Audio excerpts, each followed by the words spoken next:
Howdy, y'all. My name is Tony Paradis. I'm a licensed and registered dietitian, owner of Food and Fitness, and I want to talk to you guys today about if it fits your macros, IIFYM. And I want to address some things for somebody who is a beginner, maybe into this concept. And if you're just new to this is a video I'm going to address some questions. I'm going to talk about kind of the origins of IIFYM. I'm going to give you some general advice at the end to kind of help you start off on the right foot and make sure that this is something that can work for you. So without further ado, let's talk about the cool subject of IIFYM, which stands for if it fits your macros. So this concept isn't an acronym.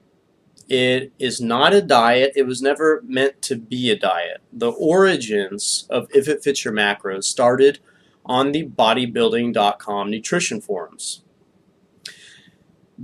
Back then, and even today, a lot of people thought that you had to eat specific foods that might have been imbued with certain properties that are better for muscle building than others. A very common, what you might call bro diet would be 6 egg whites in the morning with a cup of oatmeal, tuna fish and brown rice for lunch, so on and so forth. You guys get the concept. The nutrition forums were flooded with tons of questions about, is it okay if I replace my egg whites with cottage cheese, or would it be okay if I did a protein shake instead of, a tuna fish or something like that? And the answer, soon turned into be this common response of IIFYM. If it fits your macros, yeah, go ahead and eat it. Quit asking these questions if you can replace one similar protein for another. It became so popular and it became so common to answer questions like this, it really turned into something that it wasn't meant to be. It was meant to be a response to these questions.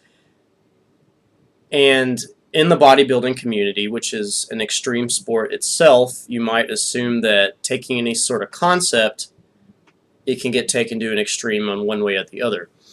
And it was kind of like the pendulum swung the other way with, the very strict clean eating bro diet to, what some people interpreted if it fits your macros to be was that you could eat 50% of your carbohydrates from processed sugars, pizza and ice cream, and slamming a protein shake and a multivitamin at the end of the day to, hit your macros and, make sure you're not getting in a vitamin deficiency. As with most things, the answer lies somewhere in the middle. So there are some terms that I'd like to start off with to help you guys before we get into some very common questions that are asked with if it fits your macros. And finally, like I said, I want to wrap up with just some general advice. So I've taken some notes here. Let me go over this real quick. So some terms, the first term I want to cover is the concept of calorie density. So what does calorie density mean? It means for the amount or the volume of food that you have, how many calories are packed into that food. Let me give you guys a visual example here. Okay, so one of the biggest kind of extremes of calorie density is we might look at raw, like leafy green vegetables versus, this here's a tablespoon of oil. A cup of leafy green spinach is going to be in the neighborhood of a little less than 10 calories. So look how much room you get on your plate for only 10 calories. So this would be a very undense food, okay, or a voluminous food. If you look at this, a tablespoon of oil has 120 calories in it. So this would be a very calorically dense food. So that is a term I want you guys to understand, the difference between a non-calorically dense food and a calorically dense food. And there's a spectrum, a range that goes in between all of this. So that's the concept of calorie density. The next thing I want to talk about is nutrient density.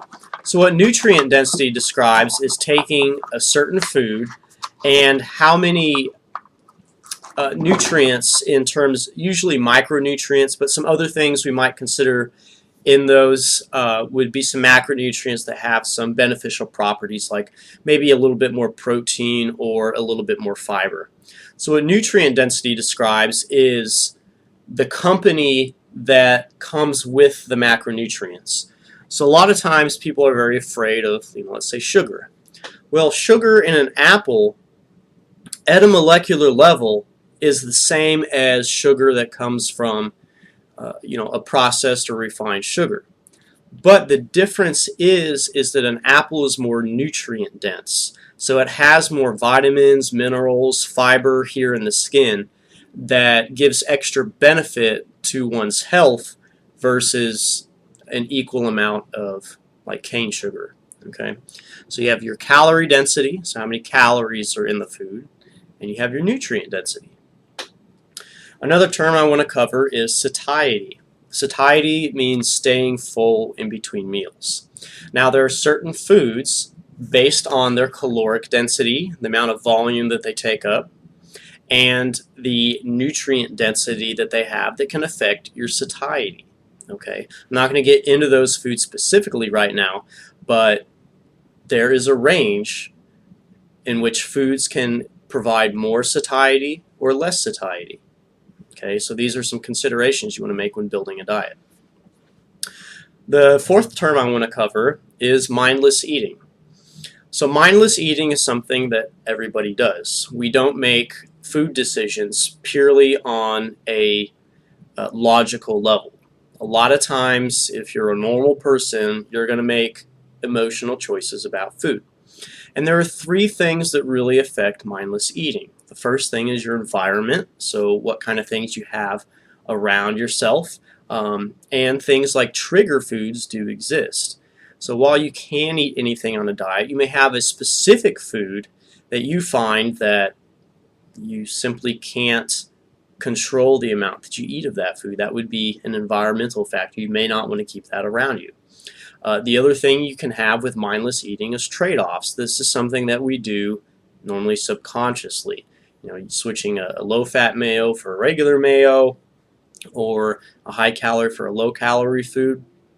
And then finally, the third thing in mindless eating would be like setting a food policy.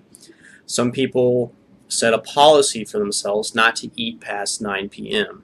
or not to eat, sugary foods first thing in the morning. This is a very personal, subjective thing with mindless eating, how you set up your environment, how you structure your trade-offs, and how you set up your food policies.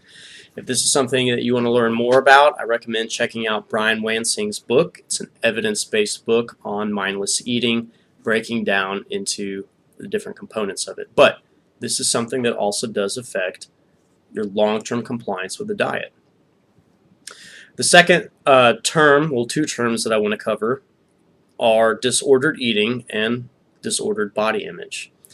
So there's a difference between eating disorder, would be classically described anorexia nervosa, bulimia nervosa, orthorexia nervosa, or simply just disordered eating.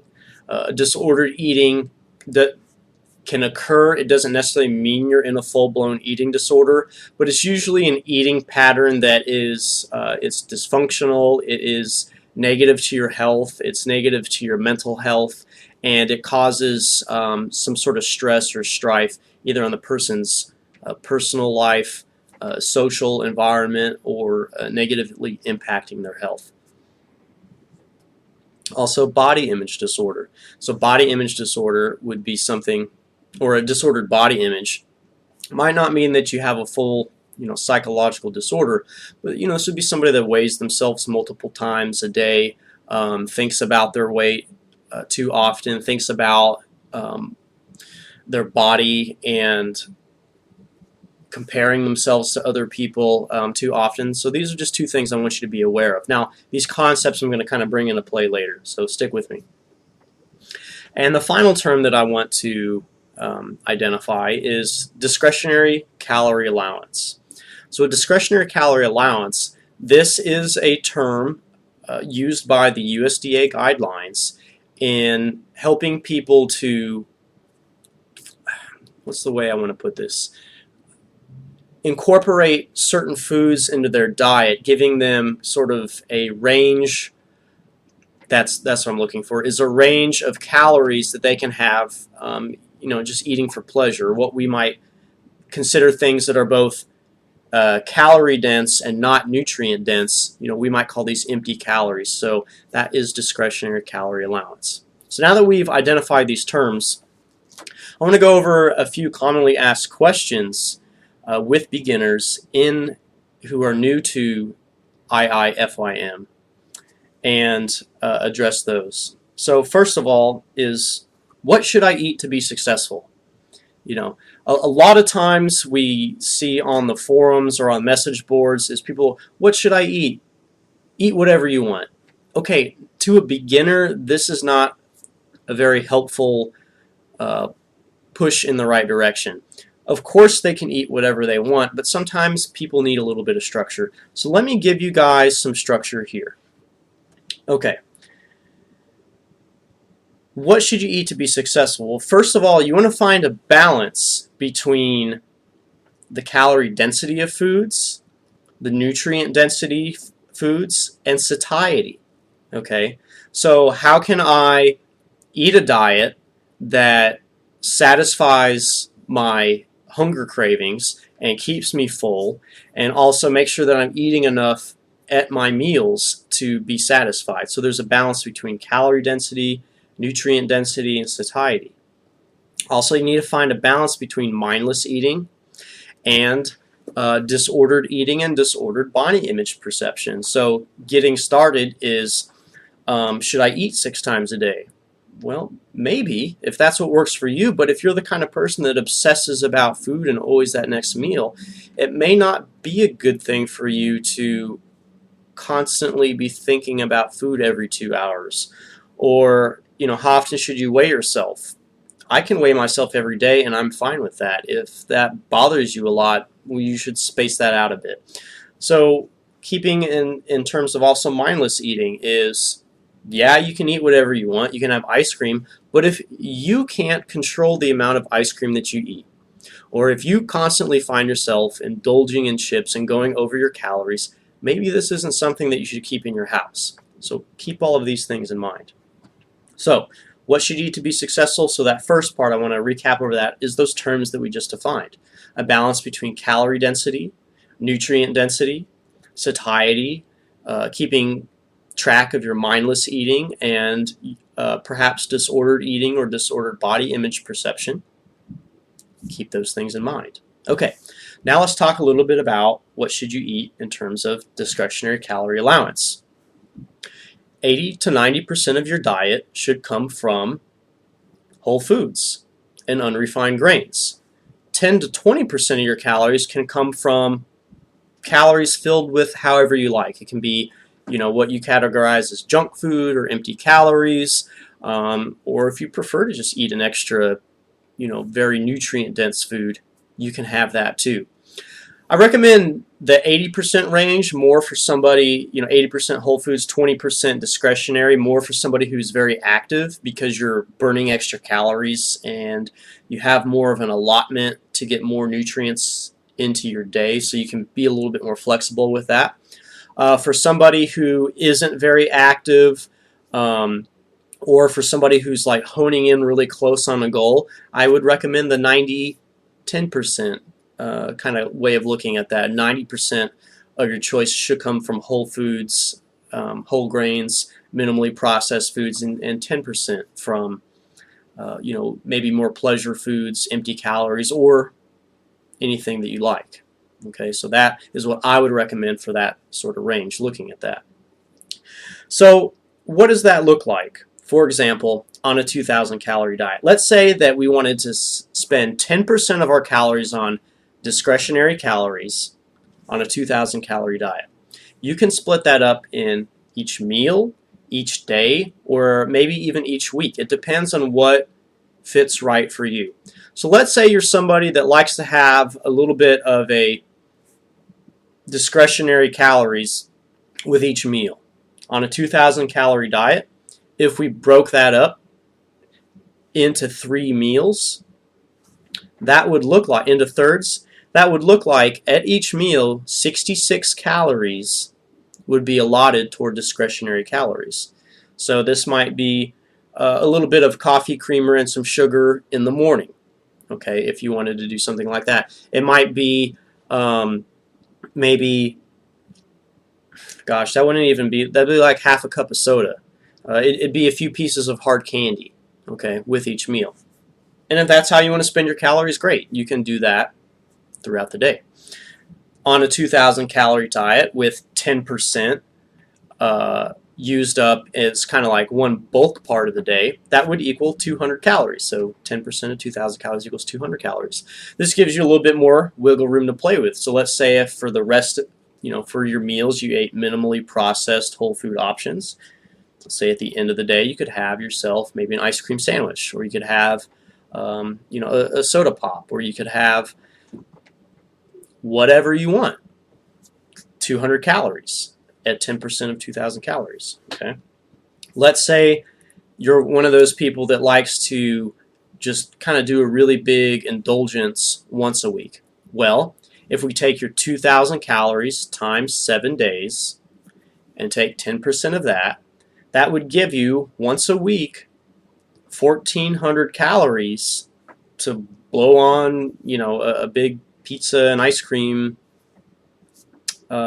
splurge if you wanted to do something like that. So that's a way to kind of put it into context. Of course, if you took the 20% of that margin, that would, double all of those numbers that I went over. So does that necessarily mean that, you can't, do that more often? Yeah, you can, but this is for optimal health. Getting your micronutrients in, getting in a lot of those phytonutrients or phytochemicals, which they're referred to as sometimes, which are nutritive properties in plant foods that aren't necessarily measured in a vitamin mineral, kind of way that we look at that. And this is also a way for incorporating balance. So still, having the ability to splurge, but doing it in a way with self-control and without guilt. So that's an important part of that too. Okay, so I spent enough time on that question. Let's move on to a next commonly asked question: is how many calories should I eat? Okay, I have an idea of I should eat minimally processed foods. I can, yes, incorporate some splurges. I can incorporate this discretionary calorie allowance. But how many calories should I eat? First of all, I want to say is that calculating calories and tracking calories is an imperfect process. It's imperfect in the metabolic equations. There's variance in those. There's variance in the measuring of foods. There's variance in unknown ingredients, especially if you're dining out. It can be, a huge variety. And it can be, it's imperfect in the nutrient database. So you can find, for example, if you use MyFitnessPal, that if you type in, cheeseburger, one might be 200 calories, one might be 300 calories. So there's some imperfection in that as well. And then also personal bias. Everybody does it.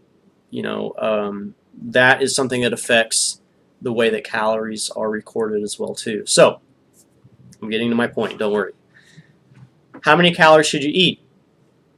You can use a formula, or if you don't want to use a formula, or if you feel like it's really off base, you can track your current intake of calories for 3 to 7 days and take an average. Use that as your starting point. So remember, because of all the imperfections in tracking calories and estimating and all of that sort of stuff, your starting point is just to get you close to the bullseye. It is not super precise. You can make adjustments every 30 days in about 10% of the calories, or going up or down 100 or 200 calories. This is a very moderate approach to this, and it's one that I recommend for beginners. Try not to sling 500 calories one way or the other every couple of weeks just getting started. Start with a very moderate approach, learn how to use the food tracking, make a couple 100-calorie adjustments once a month. You have to be patient with this stuff, especially women with their hormone cycles. It's going to affect Your water weight fluctuations is going to affect that number on the scale. You know, if you're bloating too, it can even affect the way that your clothes fit.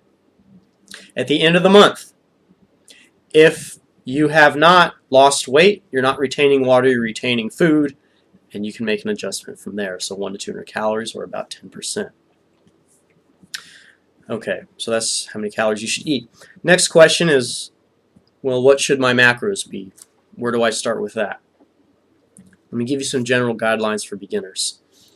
Protein, 1 gram per pound of body weight for somebody that's within a normal weight. So if you're within, 10 or 15 pounds overweight, underweight, a gram per pound of body weight is going to be just fine. If you're very overweight or if you're obese, a gram per pound of body weight, and then multiply that number by 70 or 80%. And what that does is that's going to give you about a gram of protein per pound of lean body mass. So let's say if you're a female and you have 30% body fat, you take your current weight, multiply that by 70%. That gives you about a gram per pound of lean body mass. So that's the rationale behind that. Fats, moving on. 20 to 30% of your total calories coming from fats is generally what's accepted as just fine in the research, and this is looking at athletes as well too. It's been as low as 15% that I've seen in bodybuilding fat recommendations, but I recommend for a beginner not to go that low. 20 to 30% is something that I found with my clients to be more sustainable in the long term. Or if you prefer to do an absolute number, about 1 gram of fat per kilogram of body weight is a good middle-of-the-road recommendation for that too. Carbohydrates. Fill those in with leftover calories. So once you figure out how much protein you're going to eat, how much fat you're going to eat, you can fill in the rest with carbohydrates. Let's talk about fiber. For fiber, I recommend that individuals get a minimum of 20 grams of fiber per day, or 12 to 15 grams per 1,000 calories if you're eating a lot more. So 25 grams of fiber minimum, these are my recommendations, 25 grams of fiber minimum, or let's say if you're eating 3,000 calories, you can look at 12 or 15 grams of fiber, and so that would be like 36 grams of fiber for an example. Okay. Sugar, limit processed sugar. I'm talking about sugar from things like candies, pastries, things that are industrialized and processed. I'm not talking about sugar from apples. To about 10% of your total calories per day, and that fits into the discretionary calorie allotment recommendation. Okay, so that's going to be different for everybody. So on a 2,000 calorie diet, that would be 200 calories coming from processed sugar would be my recommendation for the kind of upper limit of what would be acceptable on a day-to-day basis for that. And that's also assuming that the rest of the diet is coming from whole foods, minimally processed sources. Okay, so what should I eat? Told me how many calories I should eat. What kind of food choices should I make? Where do I start? And a lot of the times when people ask this on the forums and the communities, they get told, eat whatever you want to eat. Okay, that's fine, but understand that a lot of beginners, they don't know how to cook, or they're not used to it, or they're just really getting involved in this lifestyle. They don't have that sort of kind of artistic ability looking at foods that somebody who's been doing this for a long time has. So here's what I recommend for you guys if you don't know what to eat. I want you to think about what are your restaurant favorites and what are your childhood favorites. Okay, so if I were to go out and I were going to get a meal of whatever I wanted, what would that be? Okay, think about it. Or what did mom make, growing up as a kid that I really enjoyed? I'm going to give you guys 3 examples here. First example would be, let's say right now for breakfast, you wake up and you go get a Starbucks Frappuccino and some donuts, or a pastry or whatever at Starbucks. Okay, How can we make this kind of fit the discretionary calorie allotment recommendation? Well, let's look at the Frappuccino.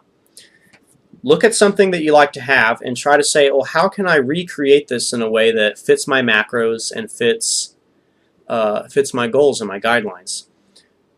So we take the Starbucks drink and we say, okay, well, I like the caffeine in it, so I'm going to take coffee. Maybe I'll mix a scoop of whey protein in it and a banana. And now you have like a coffee, chocolate, banana protein smoothie. Okay, great. You still get your kick in the morning, but you're getting more protein. You're getting some dairy with that, mixing a little milk with it, and some fruit. And let's say we replace the donuts with, at the beginning of the week, maybe you make some whole grain muffins that have some fruit and some blueberry muffins. Okay, so now what we've done is we've taken a meal that you like to eat, made something similar, but made it to be more wholesome food choices. Next example would be tacos. Let's say for lunch every day you go to Taco Bell. Can you not make tacos with minimally processed whole food ingredients and whole grains? Absolutely. Whole grain tortilla, grilled chicken, grilled steak, lots of veggies, salsa is a vegetable. Okay, we've solved that problem as well too. Or let's say you want to get a cheeseburger. You know, a cheeseburger at McDonald's versus a cheeseburger made with maybe a lower fat beef and a whole grain bun with like a 2% cheese, so that you're not getting so many calories from fat. It actually will fit your macros by getting more protein and also being, more high quality food choices. So those are some examples for you guys of kind of how to get the wheels turning with, what should I eat? Think about what you like to get at a restaurant. Think about what your mom used to make for you as a kid. Just think about your favorite foods. You should be eating your favorite foods, but modifying those meals in a way that fits your macros and gives you good nutrient density as well too. Use Google, okay? It's all out there. All you have to do is type in healthy blank, healthy hamburger, low-calorie hamburger, high-protein hamburger, or anything like that, and you're going to find lots of recipes. Use recipes as guidelines. They're suggestions. It's kind of like a speed limit. Like, you don't really have to follow it. Okay, I'm just kidding there. All right. Next question. How should I meal plan? Here are my recommendations for that. Number one is, yes, you should have a meal plan. You should have an idea of what you're going to eat. If you're not experienced with this, how are you just going to go and wing it on a day-to-day basis? You're probably not going to be successful with that. So number one is have a meal plan. Number two is always shop with a grocery list. The reason why you want to shop with the grocery list is because it's going to make sure the right foods make it into your grocery cart and then at home. Number three is focus on easy meals. And for this, I truly recommend using a slow cooker at least a couple nights out of the week to make your foods. It's a one-pot meal. It's easy cleanup. The recipes are super simple. Use a slow cooker if you're just getting started. Healthy snacks. You should plan to run into problems with your plan. So what I recommend is figuring out some healthy snacks that you can keep in strategic areas.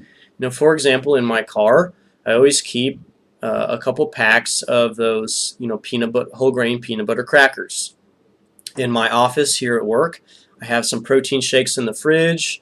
I have some granola bars that I keep around. Things that if I forget my lunch or if I forget a meal, I have some, wholesome foods, or at least things that'll help me fit my protein requirements for the day, and I can fill those in later. So, plan to go off plan, but in a strategic and a smart way. And then finally, look up restaurants and meals in your areas. So think of how should you meal plan. Think of some of your favorite restaurants. Think of some of your favorite things to get there. And go in on MyFitnessPal or your calorie tracking software and punch it in and figure it out. And find out ahead of time, okay, I can go get this meal for 500 calories. Here's a good 800 calorie or 900 calorie meal, or whatever fits your macros and fits your calories. Okay, so those are the questions that I wanted to kind of address there. Now I want to talk about moving forward and just giving you guys some general advice. Success with a nutrition program and really lifestyle change with exercise as well happens in 3 areas. Number 1 is you need the right program. Okay, you need to establish what you're going to eat, how you're going to do it, how many calories you need, all that sort of stuff comes with the program. Number 2 is you need a system for implementing that program. It's not just enough that you've figured out your macros. You need that system to say, okay, well, this is how I'm going to do it. I'm going to prep all my meals ahead of time. I'm going to wing it every single day. Or I'm going to figure out some sort of way to do it in the middle. Figure out what works for you. Okay, I recommend starting off with more structure, but you got to have that workable plan of action. You got to have the program. And finally, number 3 is you need accountability and support. You can find that online. You can keep yourself accountable by writing down your goals. I find that one of the most instrumental components of success. You can find accountability by getting your family and your friends involved too. Go talk to your spouse. Hey, this is something that's important to me. I want to start planning my meals. Here's the plan to do it. Here's the program, and executing from there. So remember that those 3 things are what are going to keep you successful in the long term, which is having a program, having a workable plan of action, and having accountability and support to be able to continue through in the long run.